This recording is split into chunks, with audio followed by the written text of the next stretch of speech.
नमस्कार दोस्तों, स्वागत है आपका एमपी अकेडमी के यूट्यूब चैनल पर। और आज हम आपके सामने एक नए ज़िले के साथ उपस्थित हैं। आज का हमारा टॉपिक है ज़िला मंदसौर। ठीक है, तो मंदसौर ज़िले के बारे में जो भी इम्पोर्टेंट फैक्ट होंगे आज के सेशन में हम जानेंगे। सबसे पहले हम लोकेशन की बात कर रहे हैं तो आप सभी को पता है मंदसौर ज़िला उज्जैन संभाग के अंतर्गत आता है। उज्जैन संभाग में कितने ज़िले आते हैं? 7। ठीक है, हम आपको बता चुके हैं, जब उज्जैन पढ़ाया था तब बताए थे कि उज्जैन संभाग में 7 ज़िले हैं। उज्जैन हो गया, देवास, शाजापुर, आगरमालवा, रतलाम, मंदसौर और नीमच। ठीक है, तो उज्जैन संभाग के हम सभी ज़िले पढ़ चुके हैं। आखिरी ज़िला है हमारा मंदसौर। दोस्तों, जब मैंने आपको मध्य प्रदेश का गठन और पुनर्गठन पढ़ाया था तब बताया था कि जो ये वाला पार्ट है मध्य प्रदेश का, पार्ट बी का हिस्सा था, जिसे मध्य प्रांत या मध्य भारत के नाम से जानते थे। यहाँ पर जब 1 नवंबर 1956 को मध्य प्रदेश का गठन हुआ या हमारा मध्य प्रदेश बना, तब चेंजेस हुए थे। कैसे चेंजेस? तो मंदसौर जिले की एक तहसील है, कौन सी? भानपुरा। ठीक है, तहसील का याद रखना, ये क्वेश्चन 100 टाइम पूछा गया है। ठीक है, मंदसौर जिले की भानपुरा तहसील के सुनेल टप्पा गांव को, किसको? सुनेल टप्पा। सुनेल टप्पा गांव को शामिल कर दिया गया था। कहाँ पर? राजस्थान स्टेट में। ठीक है, राजस्थान के कोटा जिले में शामिल कर दिया था। किसको? सुनेल टप्पा को। मंदसौर की भानपुरा तहसील के सुनेल टप्पा को राजस्थान को दे दिया था। और राजस्थान से सिरोंज तहसील, कौन सी तहसील? सिरोंज तहसील, ये मिला ली गई थी किसमें? विदिशा जिले में। जब मैंने आपको विदिशा पढ़ाया था तो उसमें बताया था कि सिरोंज तहसील को, राजस्थान की सिरोंज तहसील को मिला लिया था विदिशा जिले में, और मंदसौर जिले की भानपुरा तहसील के सुनील टप्पा को किसमें किसमें मिला दिया गया था? राजस्थान राज्य में। ठीक है, इतना इम्पोर्टेंट है जो कि गठन से पूर्व पूछा जाता है। फिर इसकी लोकेशन आप देख सकते हैं तो मंदसौर जिले को मध्य प्रदेश के केवल 2 जिले टच करते हैं। एक हो गया रतलाम और दूसरा हो गया नीमच। ठीक है, रतलाम और नीमच इस तरह से सिर्फ 2 जिले ही टच करते हैं। राजस्थान, अगर राज्य की बात करें तो किस राज्य को टच करता है? राजस्थान को। ठीक है, राजस्थान के 4 जिलों से और मध्य प्रदेश के रतलाम जिले से घिरा हुआ है कौन? मंदसौर। ठीक है, रतलाम जिले से देख सकते हैं घिरा हुआ है। यहाँ नीमच को टच करता है ऊपर, और चार जिले किसके टच करते हैं? राजस्थान के। चलिए, इस तरह से हम इसकी लोकेशन हमने जान ली। अब जो नीमच रतलाम जिले में आपने पढ़ा था, ठीक है, यहाँ पे मैं मोटा मोटा बता देता हूँ। जो भी आपने रतलाम जिले में पढ़ा था वो सारी सारी की सारी जो खूबियाँ हैं वो मंदसौर में आपको मिल जाएंगी। जैसे आपने रतलाम में पढ़ा था अफीम का उत्पादन। ठीक है, तो भारत में सबसे ज़्यादा अफीम का उत्पादन होता है कहाँ पर? मंदसौर में, याद रख लेना। रतलाम में आपने पढ़ा था अंगूर का उत्पादन, तो मंदसौर में भी अंगूर उत्पादन के लिए अच्छी मृदा होगी। पूरे के पूरे उज्जैन संभाग में काली मिट्टी पाई जाती है। ठीक है, ब्लैक सोइल पाई जाती है, तो मंदसौर जिले में भी सोइल कैसी पाई जाएगी? काली। फिर मैंने आपको क्या बताया था? मैंने आपको बताया था चंबल संभाग में क्या बताया मैंने? सहरिया जनजाति। ग्वालियर में क्या बताया? सहरिया जनजाति। भोपाल के कुछ जिलों में सहरिया थी, कुछ में कोरकू थी। ठीक है, ये जो साइड के जिले हैं इनमें कोरकू थी, इस यहाँ पर सहरिया थी। जैसे कि विदिशा हो गया, विदिशा में क्या थी? सहरिया थी। भोपाल में सहरिया थी, राजगढ़ में सहरिया थी। रायसेन सीहोर में क्या थी? कोरकू जनजाति मिलने लगी थी, क्योंकि सतपुड़ा जो रेंज है, सतपुड़ा मैकल रेंज है, इसके किनारे पर या इसके तट पर पाई जाती है कोरकू जनजाति। ठीक है, तो जनजातियों का लोकेशन आपको याद रखना है, ताकि अगर आपको किसी भी जिले के बारे में पूछ दिया जाए तो उसकी जनजाति बन जाए। ठीक है, फिर मैंने आपको उज्जैन संभाग में क्या बताया कि जो उज्जैन संभाग के ऐसे जिले जो भोपाल संभाग को टच करते हैं, जैसे आगर मालवा, शाजापुर, देवास। ठीक है, तो यहाँ पर पाई जाती है कोरकू जनजाति। ठीक है, उज्जैन में भी कोरकू जनजाति है, तो इस तरह से इनमें पाई जाती है कोरकू जनजाति। अब बाकी के जो बचे जिले हैं, नीमच, मंदसौर, रतलाम, झाबुआ, धार, अलीराजपुर, बड़वानी, खरगोन, खंडवा, बुरहानपुर, हरदा, ये सब इतने पूरे जिलों में क्या पाई जाएगी? भील जनजाति। ठीक है, तो यहाँ से पूछा जाए, कभी भी पूछा जाता है यहाँ के जिलों के बारे में कौन सी जनजाति पाई जाएगी, तो आपको बताना है भील जनजाति। भील जनजाति मध्य प्रदेश में सर्वाधिक पाई जाती है। ठीक है, पढ़ेंगे आगे इसके बारे में। ढेर ढेर सारा शामिल किया हमने, क्योंकि मंदसौर ज़िले में भील जनजाति पाई जाने वाली है। मंदसौर ज़िले के बारे में हमको इतने पैरामीटर्स के थ्रू पढ़ना है: इतिहास, भौगोलिक स्थिति, ऋतुएं एवं जलवायु, इस तरह से। गठन दोस्तों, गठन मैंने अभी बताया आपको कि मंदसौर जिले की भानपुरा तहसील के सुनील टप्पा को मिला दिया गया था राजस्थान में, ठीक है। और बाकी पूरा का पूरा जो वर्तमान में पूरा का पूरा मंदसौर है, ये मतलब पूरा का पूरा पार्ट बी में चेंजेस हुए थे, ठीक है। पार्ट बी में, ये जो पार्ट बी का हिस्सा था, इसमें चेंजेस हुए थे। सिरौंज तहसील विदिशा जिले में मिला ली गई। मंदसौर के भानपुरा तहसील का सुनील टप्पा राजस्थान को दे दिया गया। इतना चेंजेस करने के बाद जितना भी पार्ट बी का हिस्सा था, वो पूरा का पूरा 1 नवंबर 1956, डेट याद रखना, 1 नवंबर 1956 को मध्य प्रदेश में शामिल कर लिया गया, ठीक है। तो मंदसौर का गठन कब होता है? 1956 में। इतिहास की बात करें तो इसका प्राचीन नाम बहुत बार पूछा गया है। मंदसौर का नाम है दसपुर, ठीक है। क्या है? दसपुर। मंदसौर को क्या ऐसा माना जाता है कि मंदसौर जो रावण की पत्नी मंदोदरी है, उसका जन्म स्थान है। जो मंदसौर जिला है, मंदसौर को माना जाता है मंदोदरी, रावण की पत्नी मंदोदरी का जन्म स्थान माना जाता है। तो आप इस जो रावण है उसको दशानन बोलते हैं, ठीक है। तो दसपुर को याद रखना। मंदसौर ससुराल है किसकी? रावण की, तो दसपुर बोलते हैं उसका निकनेम। फिर अब चूंकि ये लंकेश रावण की, लंका नरेश रावण का ससुराल है, इसलिए यहाँ मंदसौर में रावण की पूजा की जाती है। तो ये भी पूछा जा सकता है कि मध्य प्रदेश के किस जिले में रावण की पूजा होती है, तो इसका राइट आंसर हो जाएगा मंदसौर जिले में, ठीक है।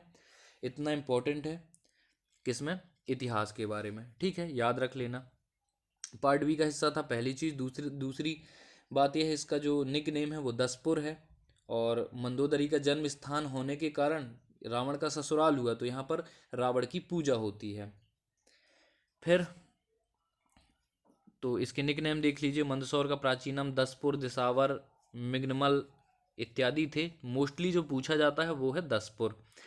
मंदसौर जिला भारत के मध्य प्रदेश राज्य का एक जिला है, जिसे जिले का मुख्यालय मंदसौर है और मेवाड़ के अंतिम किले के रूप में मेवाड़ महाराणा द्वारा नियंत्रित किया जाता था, और समय के साथ साथ तोमर राजपूत द्वारा भी संरक्षित किया गया था। इतना इम्पोर्टेंट है, याद रखना है।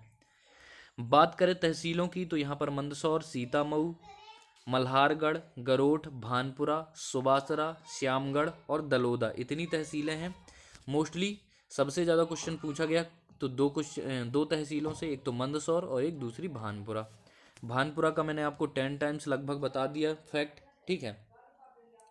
मंदसौर किस लिए फेमस है? तो सबसे पहले ये पूछा जाता है मंदसौर किस नदी के किनारे है, तो आपको चंबल नहीं लगाना है, ठीक है। मंदसौर किस नदी के किनारे है? ये सिवना नदी के किनारे है, ठीक है। मंदसौर जो शहर है ये सिवना नदी के किनारे है, गलती से भी चंबल नहीं लगाना है, ठीक है।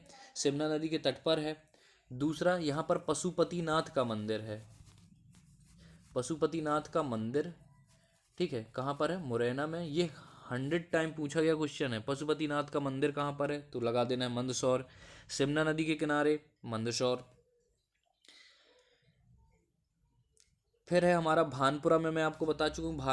भानपुरा के ही निकट, भानपुरा एक तो सुनील टप्पा आपने याद रख लिया जो राजस्थान को दे दिया था, और भानपुरा के निकट ही चंबल नदी पर गांधी सागर जल विद्युत संयंत्र स्थापित है, जो कि मध्य प्रदेश की पहली जल विद्युत परियोजना है।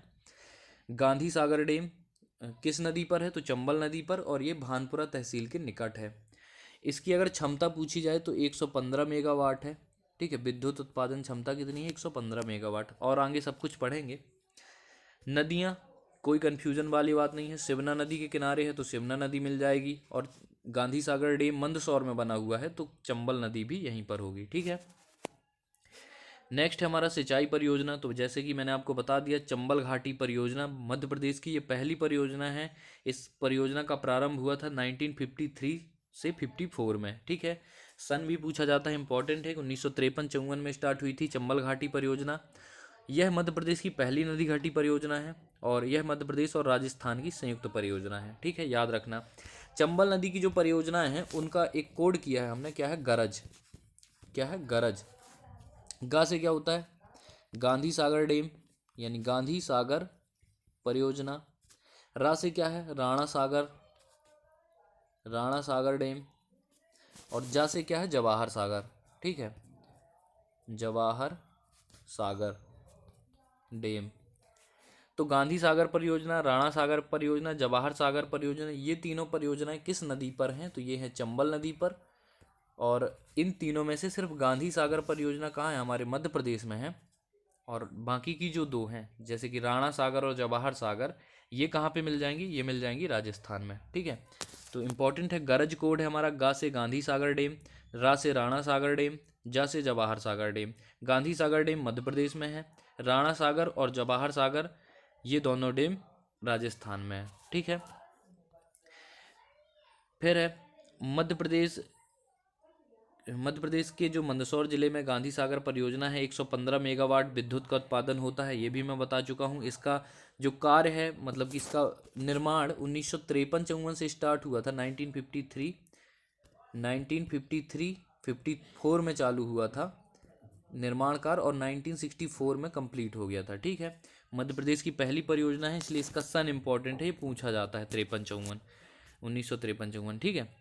फिर चंबल घाटी परियोजना में राणा प्रताप सागर बांध परियोजना है, जो कि राजस्थान के रावट भाटा के निकट है, और इसकी विद्युत उत्पादन क्षमता 172 मेगावाट है, पढ़ लेना इसको। फिर तीसरी है जवाहर सागर परियोजना, तो अब गरज कोड कर दिए हैं, ठीक है। कुछ भी, अब ये जो राणा सागर परियोजना, जवाहर सागर परियोजना, इनसे पूछा जाएगा तो सिर्फ इतना पूछा जाता है कि चंबल किस नदी पर बनी है, ठीक है। बाकी इसकी ना आपको क्षमता याद रखनी है, मतलब विद्युत उत्पादन क्षमता याद नहीं रखनी है, या फिर किसी जिले का नाम याद नहीं रखना है, ठीक है। सिंपल, आपको गांधी सागर डैम याद रखना है, मंदसौर, 115 मेगावाट उसकी क्षमता है, 1953-54 में उसका कार्य चालू हुआ। और बाकी की जो दो परियोजना है, इनके सिर्फ नाम याद रखिए, और अपना जो गरज कोड है उसको याद रखिए, ठीक है। फिर है भौगोलिक स्थिति, तो मैं आपको बता चुका हूँ, ठीक है। राजस्थान राज्य को टच करता है, ऊपर क्या है, नीमच, नीचे देखेंगे तो रतलाम जिला मिल जाता है। ऋतुएं एवं जलवायु, तो यहाँ पर जो उज्जैन संभाग है, उज्जैन संभाग जैसे कि रतलाम हो गया, उज्जैन हो गया, ये तो सीधे सीधे ट्रॉपिक ऑफ कैंसर यानी कि कर्क रेखा पर स्थित हैं।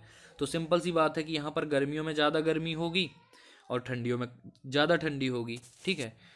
क्योंकि यहाँ पर जो सनलाइट है वो एकदम परपेंडिकुलर पड़ती हैं, इसलिए यहाँ का तापमान गर्मियों में बहुत ज़्यादा हो जाता है, ठंडियों में कम हो जाता है। तो सेम फॉलो करता है पूरे के पूरे उज्जैन संभाग में। मंदसौर जिले में भी गर्मियों में देख सकते हो 40 सेंटीग्रेड से ऊपर चला जाता है तापमान, और ठंडियों में 60 डिग्री सेल्सियस तक गिर जाता है।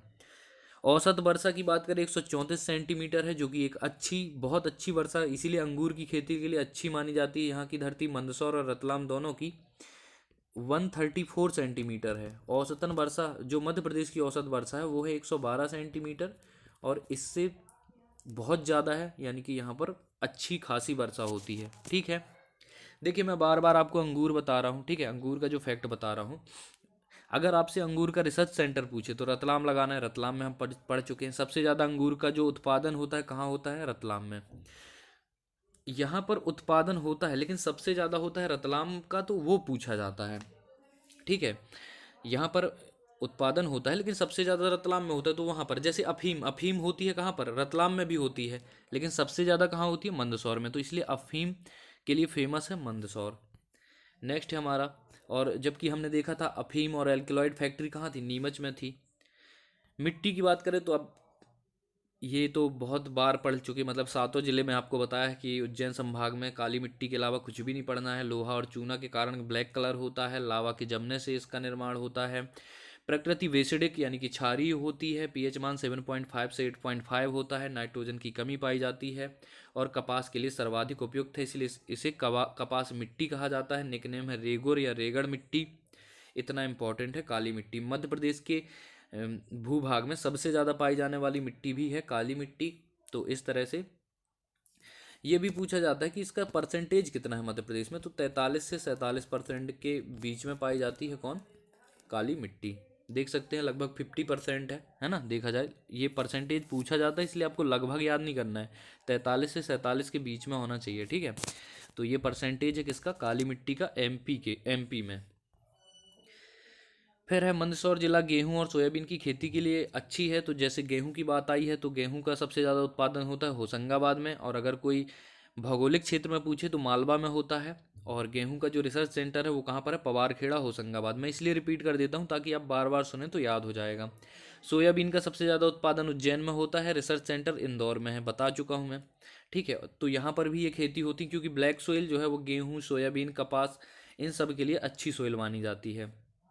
ठीक है, यह मिट्टी मध्य प्रदेश में सबसे अधिक क्षेत्रों में पाई जाती है जो काली मिट्टी है। ठीक है, और स्थानीय मिट्टी में काली मिट्टी सबसे अलग दिखाई देती है, इसे रेगुर भी कहा जाता है, बता चुका हूँ मैं। इस मिट्टी का जो काला रंग है वो टिटेनीफेरस, मैग्नेटाइट एवं जीवांश यानी कि ह्यूमस की उपस्थिति के कारण होता है। इसकी जो है जल को सोखने की क्षमता बहुत ज़्यादा होती है। ये सब याद रखना। वन वन में मैंने आपको सिर्फ ये बताया कि आपको क्या पढ़ना है, उष्णकटिबंधीय शुष्क पर्णपाती वन। एक याद रख लो, सातों जिलों में लगा देना, कभी गलत नहीं होगा। उष्णकटिबंधीय शुष्क पर्णपाती वन उज्जैन के सातों जिलों में इसी तरह के वन पाए जाते हैं। उष्णकटिबंधीय शुष्क, शुष्क क्यों है? क्योंकि ये परपेंडिकुलर हैं किसके? कर्क रेखा के। ठीक है, सभी जिले नहीं हैं लेकिन हैं आसपास ही, तो तापमान तो सभी पे रिफ्लेक्ट होगा ना, तो इसलिए यहाँ पर जो है ज़्यादा गर्मी होती है गर्मी के टाइम पर, ठंडी में बहुत ज़्यादा ठंडी होती है, इसलिए यहाँ पर उष्णकटिबंधीय शुष्क पर्णपाती वन पाए जाते हैं। फिर है हमारा कृषि।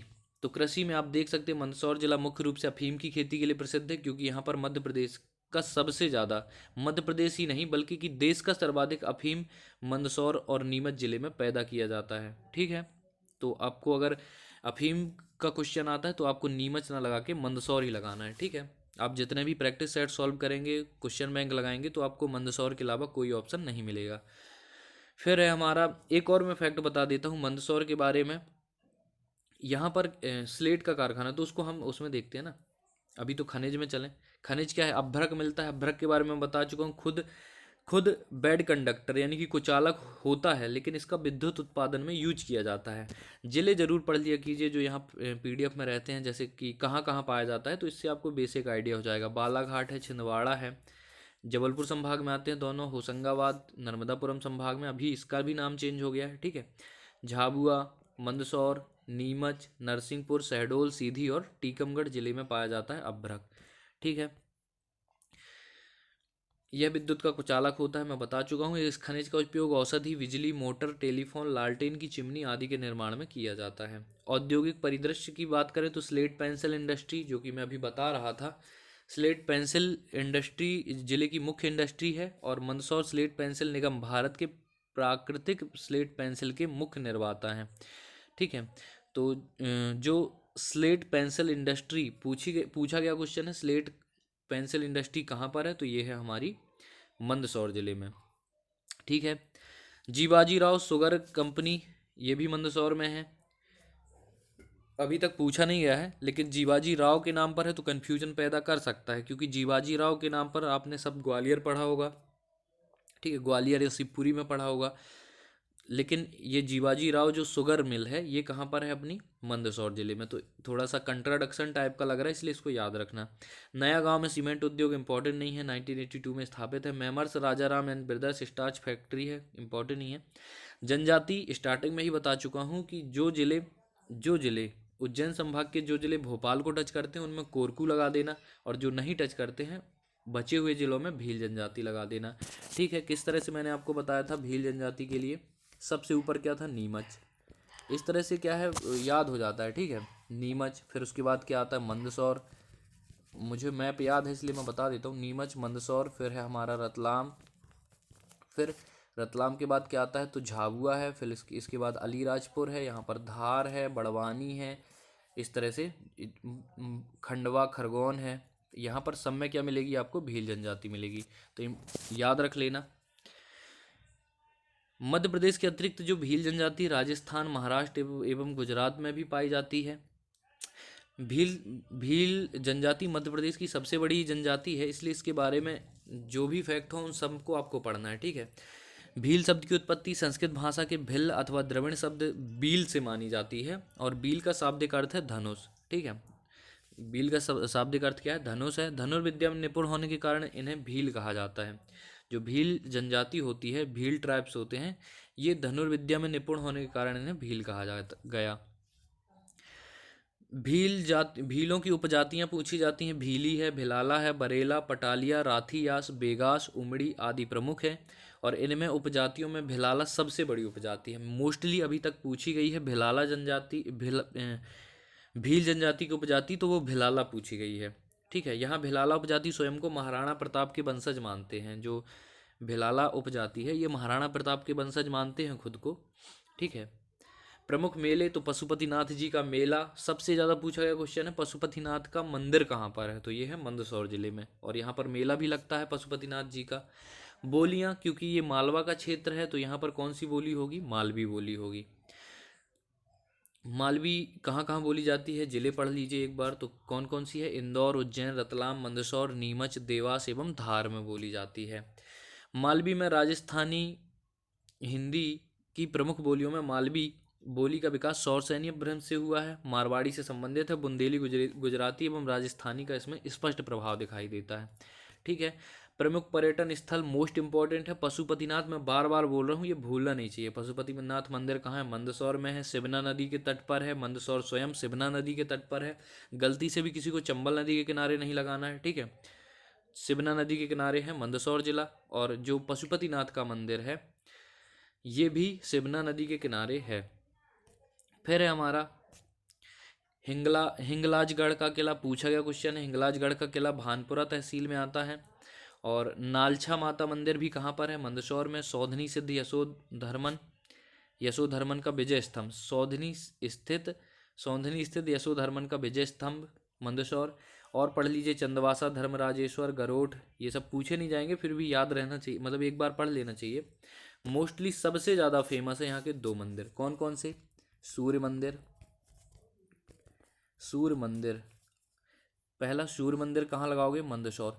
देखो बहुत सारे जिलों में सूर्य मंदिर हैं, लेकिन सबसे ज़्यादा फेमस है मंदसौर का। तो अगर आपको एग्जाम में आता है कि सूर्य मंदिर कहाँ पर है तो आपको मंदसौर लगाना है। ठीक है, और दूसरा पशुपतिनाथ भी लगभग आपको 10 जिलों में मिल जाएगा। ठीक है, कम से कम 52 में से 10 जिलों में मिल जाएगा पशुपतिनाथ का मंदिर, लेकिन सबसे ज़्यादा फेमस है मंदसौर जिले का, इसलिए यहाँ का पूछा जाता है। तो सूर्य मंदिर पूछे, मंदसौर। पशुपतिनाथ मंदिर पूछे, मंदसौर। प्रसिद्धि के कारण तो मंदसौर मालवा का सिंहद्वार तथा राजस्थान का सीमांत प्रहरी कहलाता है। याद रख लेना, अफीम के उत्पादन के लिए प्रसिद्ध जिला है।